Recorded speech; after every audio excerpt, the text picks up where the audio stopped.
Henry Carter was a chaplain.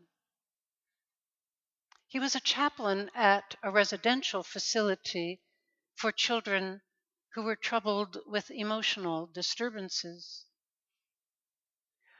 One Christmas Eve morning, Henry was very tired and discouraged.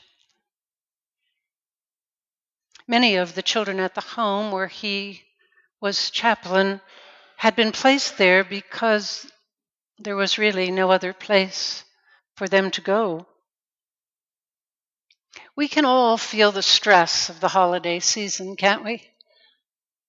And so perhaps we can begin to imagine the stress that Henry Carter was feeling that morning. His message for the Christmas Eve service was not yet finished. And the anxiety among those children who were left at the home over the holiday had been mounting. Well, there it was, the morning of Christmas Eve. Henry was getting to feel that panicky feeling we preachers have in our stomach when we know the message isn't ready and there's only a few hours left. Suddenly, one of the staff members knocked on Henry's door. Another crisis was brewing. Henry sighed inwardly. That's all I need now, he thought. But he trudged down the hall, thinking about what a tough time it was for all those children. Some of the kids had gone home, and those that were left were troubled more than the others by any kind of change. They found it unsettling.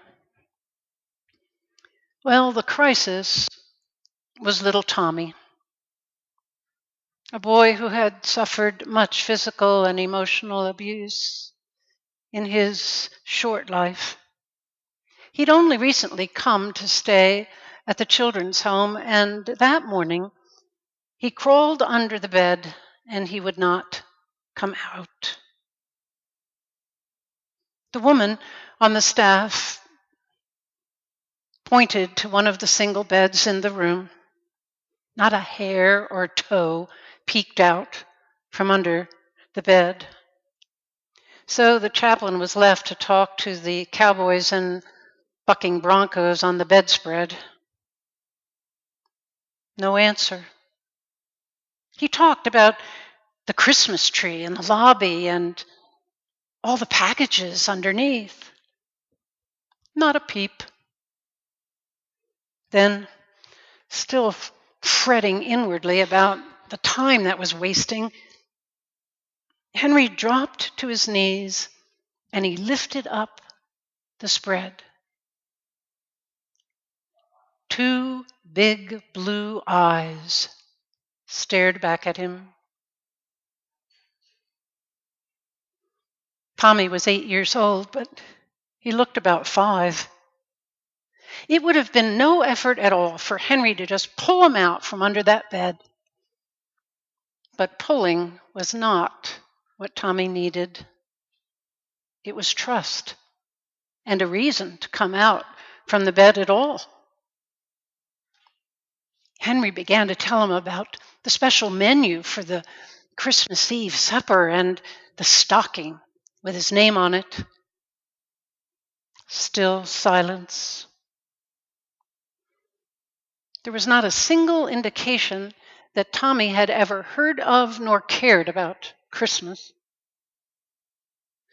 Finally, Henry couldn't think of anything else to do, so he dropped to the floor and on his stomach wiggled underneath the bed. He lay down there beside Tommy and he talked about Christmas carols and candles. When he ran out of things to say, he simply waited there on the floor, in the dark, in the silence. And then, as he waited, a small, cold little hand crept up and took his. Henry was speechless. Right there on the floor, he realized he had been given a fresh glimpse of Christmas grace. That from the beginning of time, God's plan for the lives of all God's people has only and always been love.